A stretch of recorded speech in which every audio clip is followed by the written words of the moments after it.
Princess Arale stood inside the silver shuttle as it drifted through the stars, her eyes fixed on the hologram of Earth growing larger with each passing second. She had seen thousands of worlds in the galactic archives, but Earth looked different. It glowed blue and white, like a living gem. She tried to feel excitement, but her heart carried too much heaviness for that. She was not being sent on a grand mission. She was being sent away as a joke, a political move meant to embarrass her family and her entire species. The Valorian Empire had long struggled with a terrible curse. For hundreds of years, no child had been born naturally within their race. Genetic decay had spread through their people, and every attempt to reverse it had failed. As generations passed, all Valorians became sterile. Princess Arale, born through artificial methods, was the last royal heir. Even with advanced science, the empire had given up hope, and because she herself was sterile, she grew up hearing whispers that she was useless, an elegant ornament in a dying empire. When the Galactic Council suggested she be sent to Earth for a cultural diplomacy exchange, everyone knew the truth. It was an insult wrapped in fancy words. Earth, the young and reckless planet full of unpredictable species, emotional leaders, and traditions that made no sense to the rest of the galaxy, was considered the last place worthy of hosting royalty. Sending a sterile princess there was a quiet humiliation, a way to say she was unimportant, but she went anyway. She had no choice. The shuttle landed in a quiet corner of a human military base. The airlock opened with a soft hiss, and a group of humans waited outside. Among them stood Commander Ethan Ward, a tall human with a calm posture and sharp eyes that noticed every detail without judgment. His uniform was simple, nothing like the glittering armor worn by Valorian guards. Yet he carried himself with authority. Arale stepped down the ramp. For a moment, the humans stared at her glowing skin, silver eyes, and floating hair that shimmered like stardust. She expected them to react with awkward curiosity or nervous laughter, the way many aliens did when meeting her. Instead, Ethan stepped forward, placed one hand on his chest, and bowed slightly, not too deep, not too dramatic, just respectful. Princess Arale, he said in a warm voice. Welcome to Earth. My name is Commander Ethan Ward. I've been assigned as your guide and guardian. Guard. She almost smiled at the word. The Galactic Council probably thought she needed a babysitter. She nodded politely. Thank you, Commander Ward. Her voice was soft, like the hum of distant light. Ethan noticed the sadness in her eyes but did not comment on it. Instead, he gestured to a sleek black transport vehicle. It's not as advanced as your ships, he said lightly, but it gets the job done. Arale followed him silently.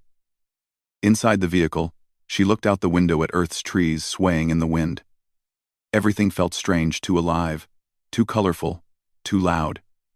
This planet pulsed with energy. She couldn't explain it, but she felt something stirring in her chest. As they drove, Ethan tried to make conversation. Have you ever visited a human world before? No. You'll find Earth unpredictable. But we're proud of it, he added with a small smile. Arale glanced at him.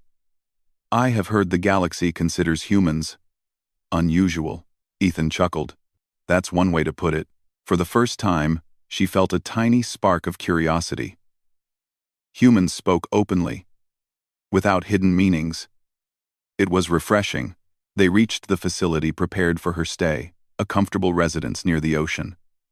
The salty breeze brushed against her skin, and she closed her eyes for a moment. It felt soothing, like the world was welcoming her. Inside, Ethan handed her a device. It's a translator and information guide. I tried to keep things simple. If you need anything, I'm available at all times. She nodded again, expecting him to leave after the formalities. Instead, he stayed a moment longer, unsure if he should say something. Finally, he spoke gently. Princess, I know you didn't choose this assignment. But if you give Earth a chance, I think you might find something good here. His words surprised her. No one in the council cared how she felt. No one in the Empire ever asked if she was happy. But this human, someone she had met just minutes ago, spoke to her like she mattered. "Thank you, Commander," she said softly. "I will try."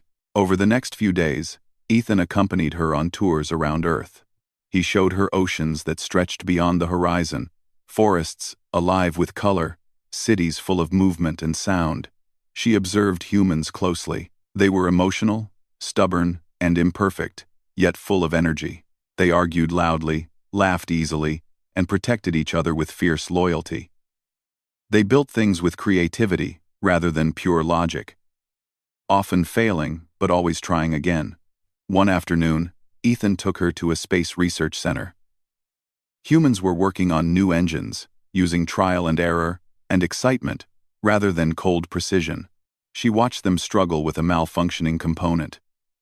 A young scientist accidentally caused a small explosion, but instead of panic, everyone laughed and tried again, with more determination. Arale pointed at the chaos. "Is this normal?" "Pretty much," Ethan replied. "Humans learn by messing things up first." She couldn't help but smile. "Your species is strange, and yours is very serious," he replied playfully. "Maybe we balance each other." His tone was light, but his words made her chest warm in a way she didn't understand. As days turned into weeks, their bond quietly deepened. Ethan treated her not like a fragile political figure, but like a person. He listened when she spoke. He asked about her interests, her world, her dreams. No one had ever asked her about dreams before. She barely knew she had any. Sometimes she opened up about her loneliness, about being called a dead branch, about feeling like a symbol instead of a person. Ethan didn't pity her. He didn't try to fix her. He just understood. "People can be cruel," he said one evening as they walked along the beach. "But cruelty doesn't define who you are." She looked down at her glowing hands. "My people believe my kind cannot change." "Then they're wrong," Ethan said simply, as if the answer was obvious. His confidence shook her heart. One night, Arale fell ill. Her body felt strange, too warm, too heavy. Valorians rarely experienced illness, so the sensation frightened her. She stumbled, and Ethan caught her before she collapsed. "Arale, what's wrong?" "I don't know. Something feels different." He carried her to the medical bay, where human doctors scanned her with gentle care. Their expressions slowly shifted from confusion to shock. The chief physician stared at the results, then looked at Ethan. "This is impossible," he whispered. Ethan's voice sharpened. "What happened?" The doctor swallowed hard. "She's pregnant." For a moment, the room was silent. Arale felt the world tilt. Pregnant? No, Valorian had conceived naturally in centuries. And she was sterile. She had been told all her life that she could never carry life. "I don't understand," she whispered. "It cannot be." But the medical scans were clear. A small life pulsed inside her, weak but growing. Ethan looked at the doctor. "Is it safe? Is she okay?" "And she's stable," the doctor said. "But this defies everything we know." Arale's eyes filled with tears. She had never expected this, never even dared to dream of it. She placed a trembling hand on her stomach, feeling an impossible warmth. Ethan stepped closer, his voice gentle. "Arale, we'll handle this. You're not alone. A miracle. A secret. A truth that could shake the galaxy." Her people had sent her to Earth as a joke, a humiliation. They believed nothing could change her fate. But humans were full of surprises. And Ethan Ward, this compassionate, stubborn, determined human, had changed everything without even trying. Life had found a way through impossibility. And soon, the galaxy would learn what humans were truly capable of. Chaos unfolded quietly inside the medical bay. Even though no alarms were sounding, the room was filled only with soft lights, the hum of machines, and the sound of Princess Arale trying to understand something that should have been impossible. She sat on the medical bed with her back straight but her hands trembling slightly. A new life was growing inside her body, a life she had been told she could never carry. Ethan Ward stood beside her like a steady pillar. He didn't panic or raise his voice. He simply remained close, watching the princess with concern and a silent promise that he wouldn't leave her alone. The doctors whispered among themselves, trying to understand the scans. Some of them thought the machines were malfunctioning. Others believed the results were a glitch, but when they repeated the test 3 more times, the answer stayed the same. The physician slowly approached RLA. "Princess, the child is developing normally. There are no signs of danger." She lifted her eyes. "But this cannot be. My people have been sterile for generations. And I was told I was genetically unable to." Her voice grew soft, full of disbelief. The doctor nodded respectfully. "We know. But human DNA is unusual. It adapts. It repairs. It merges. There are things about it even we don't fully understand." Ethan tried to lighten the mood. "Humans have always been stubborn.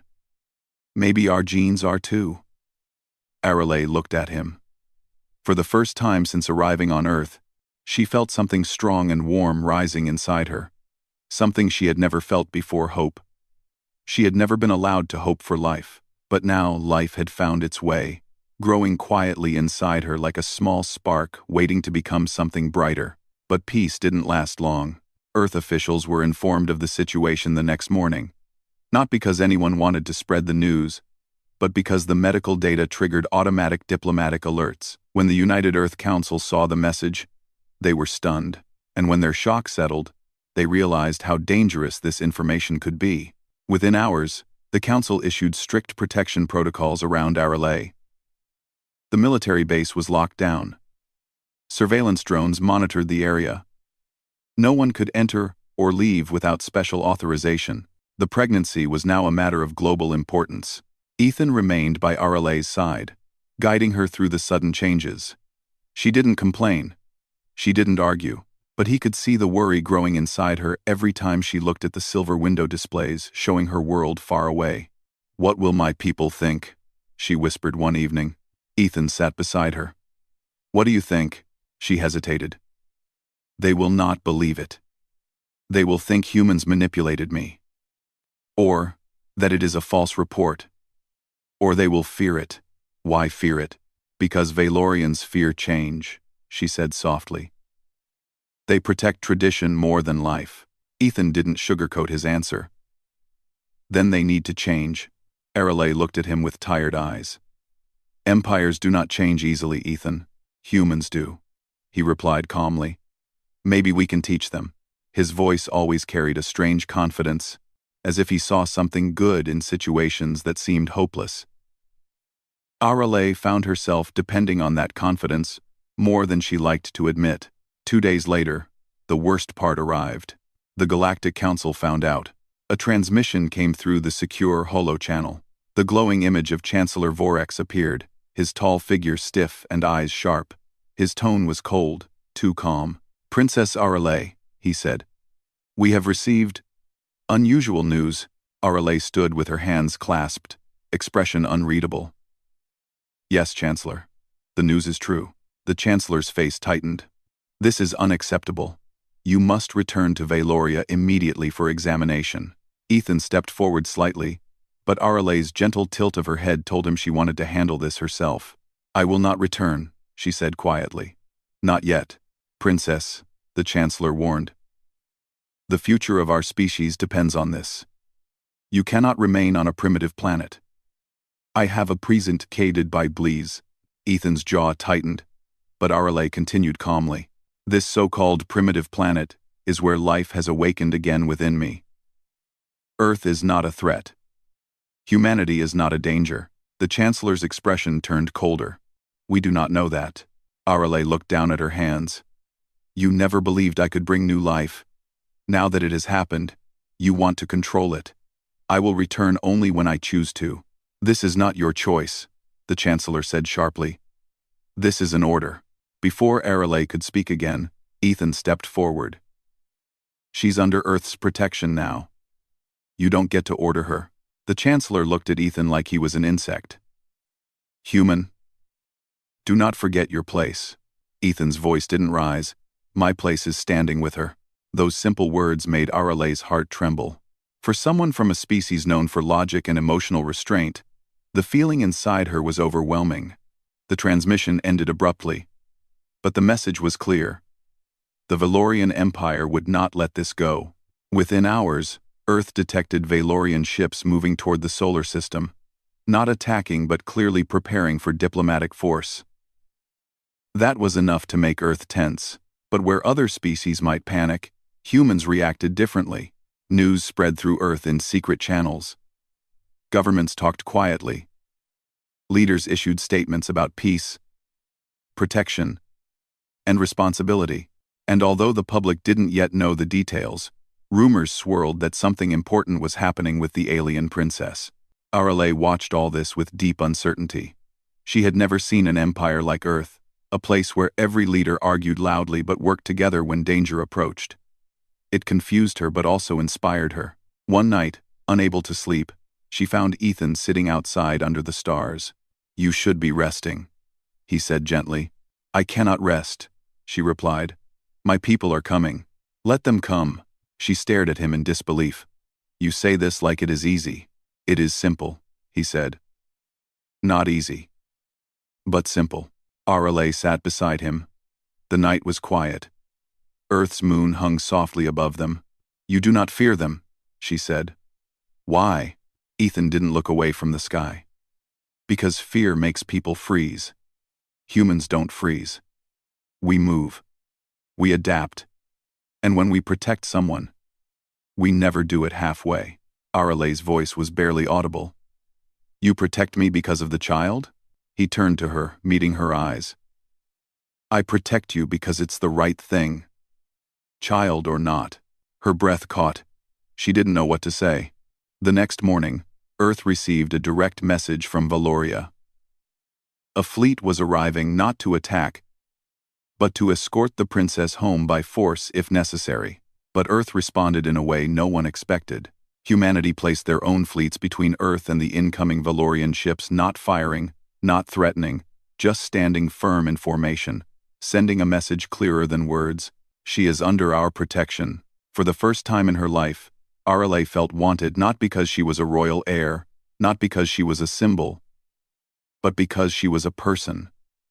A person humans chose to defend. This unexpected human courage shook the Galactic Council. The Valorian Empire was forced to pause. They had never thought humans would challenge them so boldly, especially for a problem that wasn't even Earth's. Inside the Earth base, preparations began for a diplomatic meeting. Arale watched the activity with a heavy but determined heart.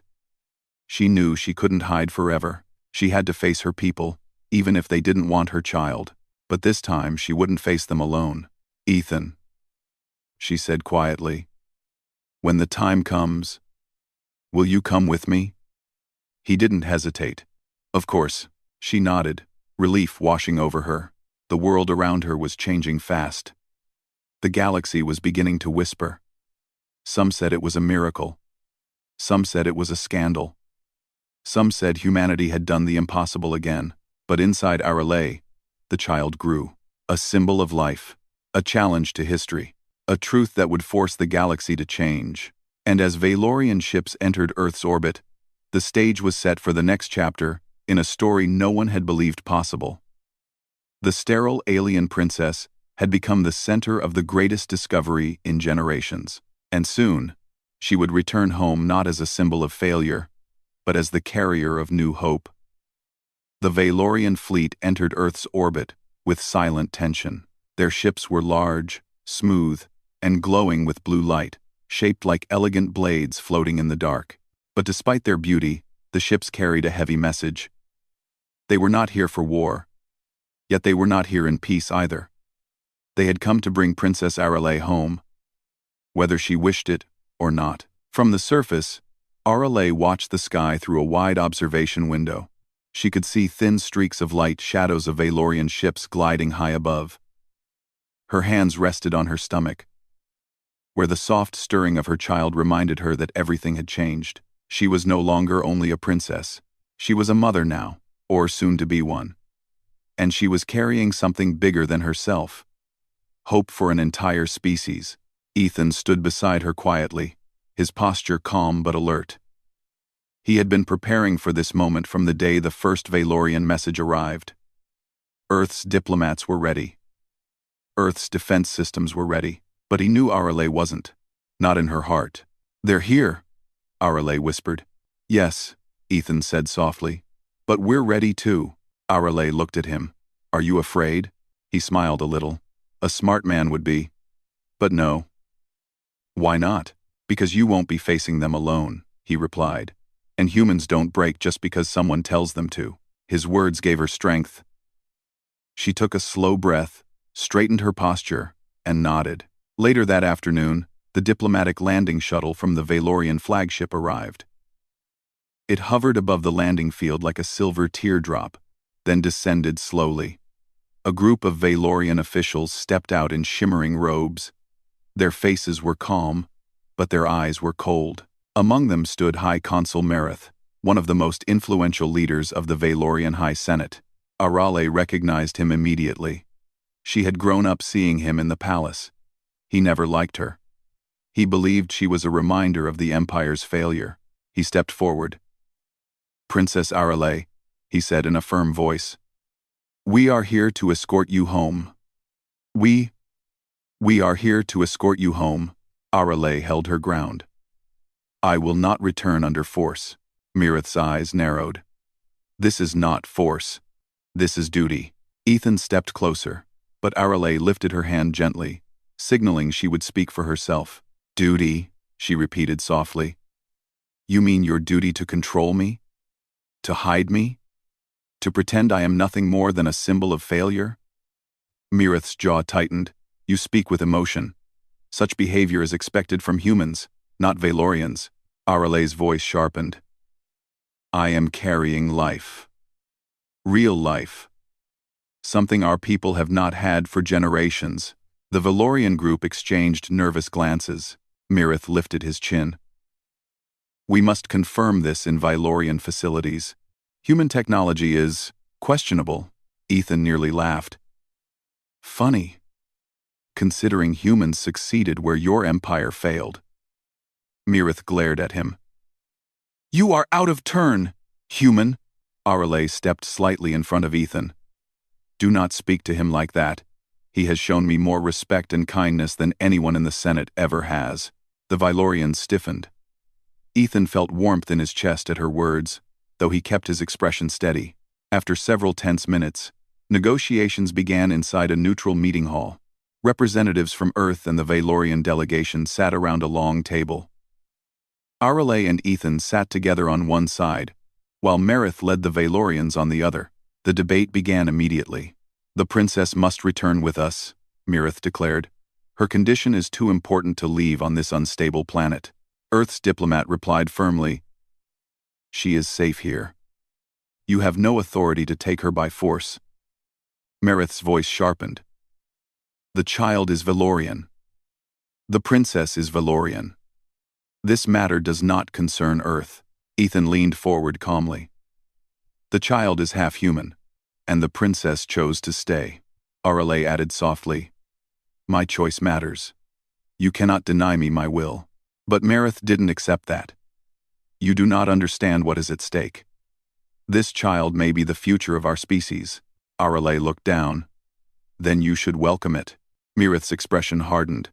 "A hybrid child? With human DNA? Our people will not accept this." Her heart sank. She had feared this. She had known it deep inside. But hearing it spoken aloud broke her. Ethan saw her expression and felt a surge of protectiveness burn through him. "If your people reject their own future," he said, "that is not her fault. That is yours." Merith ignored him and continued. "Princess, you will come home. Not because we wish to control you, but because your presence is needed to calm the Empire." Arale lifted her head. "You want to hide me. You want to examine me. You want to study my child like an object." Ethan clenched his fists but stayed silent. Finally, Earth offered a proposal. Arale would return to Valoria, temporarily, for a formal audience with the High Senate, but only if Ethan accompanied her as a diplomatic guardian, and she would not be separated from him or the child. Marith hated the idea, but he had no choice. The galaxy was watching. The Valorian Empire couldn't risk appearing fearful of a human. After hours of negotiation, an agreement was reached. 2 days later, Arale stood on the ramp of the Valorian shuttle, feeling the weight of the moment. She was going home, but not as the same person who left. She was going back as someone carrying new life, a miracle, and a human by her side. The shuttle's interior was silent. Valorian guards watched her closely but didn't speak. Ethan sat beside her, his calm presence giving her comfort. She felt the soft hum of engines as the shuttle left Earth's atmosphere. Through the window, she watched the blue planet fade into the distance. She whispered softly, "I hope I will return." "You will," Ethan said, "and I'll be with you." Their journey to Vialoria took several hours. Arale tried to rest, but the worry inside her grew with every passing moment. What if her people rejected her? What if they tried to take her child? What if they imprisoned Ethan? When the shuttle approached the glowing silver world of Valoria, Arale felt her heart beat faster. The planet was still beautiful, shining cities, floating towers, and soft blue light across the landscape. But it no longer felt like home. They were taken directly to the High Senate Hall, a grand chamber with tall crystal pillars and a circle of elevated seats. The senators watched Arale sternly, as if they were examining her instead of welcoming her back. Arale stood in the center, Ethan at her side. The first senator spoke. "Princess, we heard reports. Are they true?" Quote reports. Arale placed a hand on her stomach. "Yes, I carry a child." Murmurs echoed across the chamber. Some senators looked afraid. Others looked angry. Another senator asked sharply, "And the father is human?" Arale lifted her chin. "Yes." A wave of shock rolled across the hall. Ethan stood tall, unfazed by their stares. Mirith stepped forward. "Princess, hybrid offspring are unpredictable. We must examine the child and determine." "You will not touch my child," Arale said suddenly, her voice ringing through the chamber. The senators froze. Arale had never spoken to them with such strength. She walked forward slowly, her voice steady. "All my life, you told me I was empty. A reminder of our failure. Now that life grows inside me, you want to claim it as your property. But this child is not yours. This child exists because humans showed kindness when you showed weakness." Gasps filled the chamber. Ethan felt a surge of pride swell in his chest. Arale continued, "You say humans are emotional, that they are unstable. But their emotions give them courage. Their instability gives them creativity. And their hearts give them hope, something we lost long ago." For the first time, silence fell not from authority but from shock. Ethan spoke quietly but firmly. "We didn't want this conflict. We just wanted her safe." Some senators softened. Others looked conflicted. Marith looked furious. "This is unacceptable," he began, but a senior senator raised his hand. "Enough. The princess has spoken. Humanity has succeeded where we failed. We must face that truth." Arale exhaled slowly. Her words had reached them. Not all of them, but enough. After the session ended, the Senate agreed to let Arale stay freely on Valoria for the time being, and to keep Ethan by her side. The child would be monitored only through non-invasive methods, respecting Arale's boundaries. As they walked out of the hall, Arale felt Ethan beside her and whispered, "I was afraid." "You were brave," Ethan replied, "braver than any of them." She looked at him, her eyes soft. "Thank you for standing beside me. Always," he said simply. Valoria had wanted to shame her, to control her, to hide her. Instead, she had returned stronger than ever. The sterile princess had become a symbol of change. And soon, the galaxy would witness the birth that would alter everything. The moment Princess Saria stepped out of the human shuttle with the infant in her arms, a shockwave of silent disbelief passed through the council hall of her people. Every noble, every scientist, every advisor froze where they stood. Their eyes widened, their bodies stiffened, and their hearts pounded with confusion and fear. They had sent her away with hopeless hearts, believing humans were strange beings who joked too much and promised too boldly. They expected nothing, not even comfort. Yet here she was, standing tall, calm, and carrying something they had never expected to see in thousands of years, a living child from her own bloodline. Something they believed was medically impossible. The infant rested quietly against her chest, wrapped in soft human fabric and glowing faintly with the gentle bioluminescence of her species. His tiny fingers curled around the edge of the cloth. His breath was steady, his life was real. The quiet sound of him breathing felt louder than thunder in the enormous hall.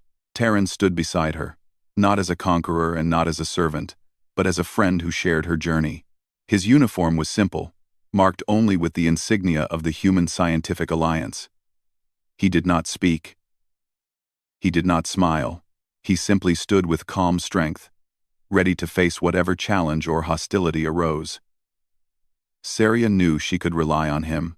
After all the weeks they spent together, after every moment of study, fear, hope, and discovery, he had become someone her people could trust, even if they did not know it yet.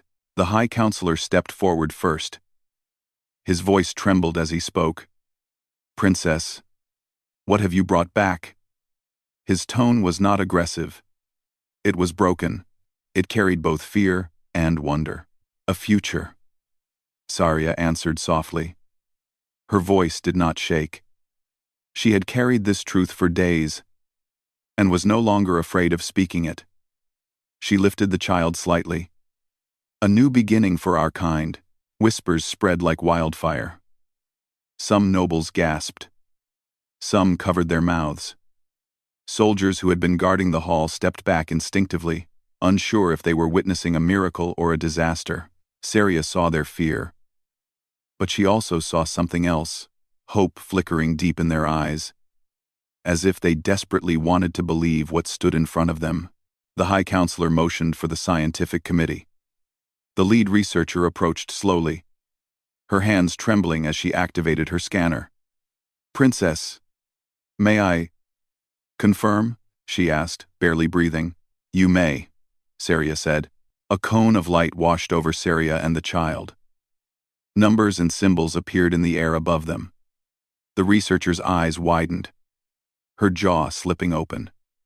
"It is true," she whispered. "The child carries the princess's genetic markers.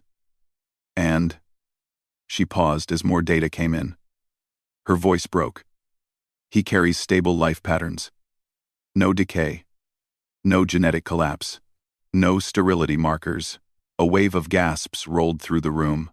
The High Counselor almost stumbled backward. "But how? Our people have tried for centuries. Our medicine failed. Our technology failed. Every attempt collapsed. Every embryo lost viability." His voice shook in disbelief. "How did humans achieve this?" Terran finally stepped forward. His steps were steady, his expression respectful. "Human technology has a long history of solving problems we were never meant to solve," he said quietly. "To us, your species' sterility wasn't a curse. It was simply a medical challenge, one we took seriously." He bowed his head. "Humanity does not give up. Ever." The words had weight. Even those who disliked humans found themselves softened by the calm certainty in his tone. The nobles looked at him, expecting arrogance or showmanship. But they found none. They found only honesty. Saria continued the explanation herself. "The humans did not force anything unnatural. They did not harm me.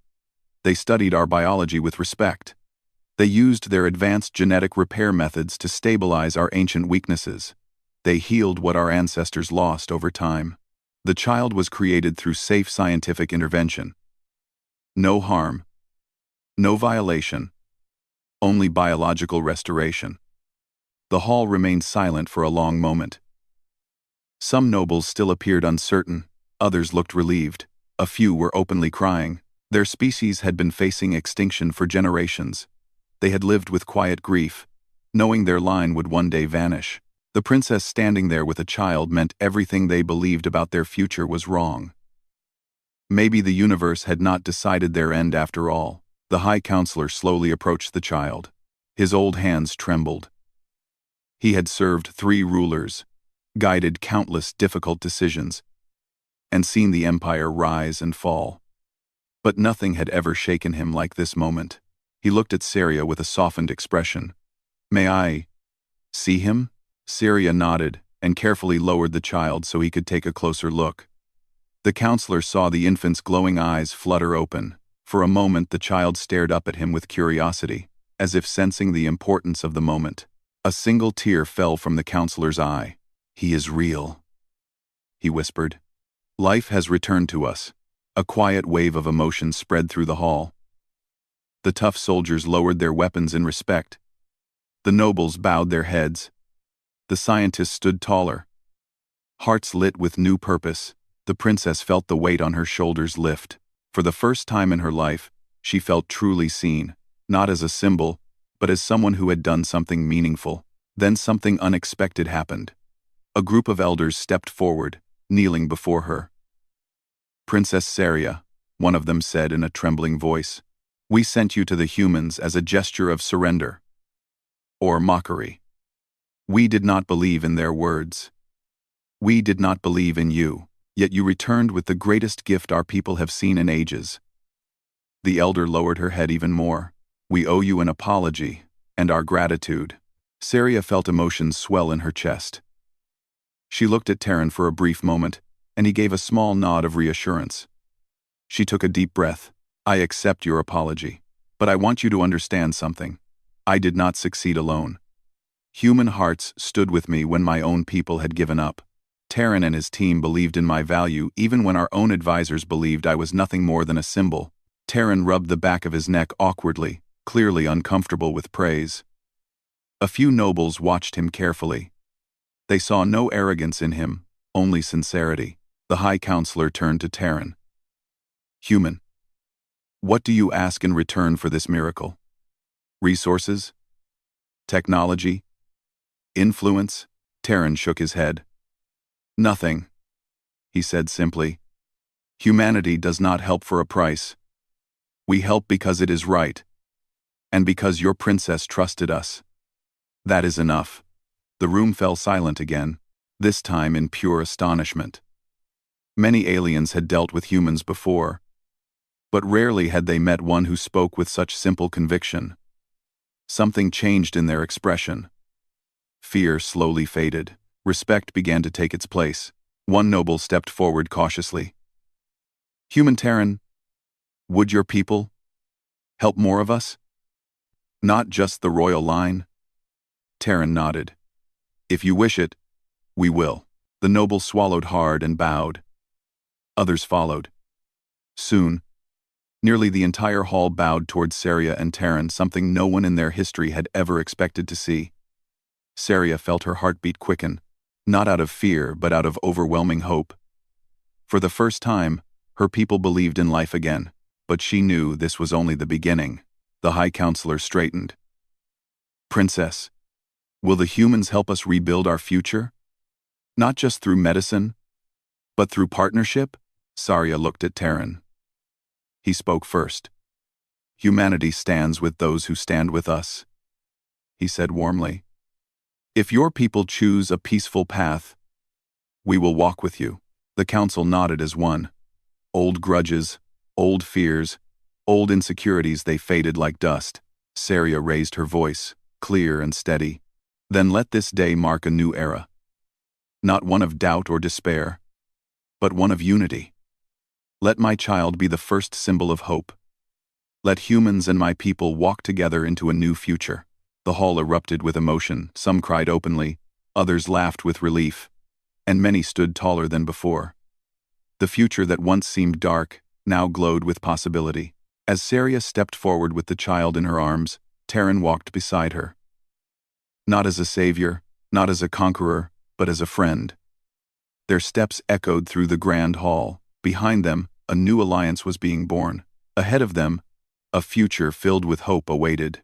And across the stars, humanity watched proudly, because once again, humans had done what everyone said was impossible. They had changed fate. They had brought life. They had proved without violence, without cruelty, and without fear, that when humanity decides to help, the universe itself bends toward hope. And that, above all, was the true HFY spirit.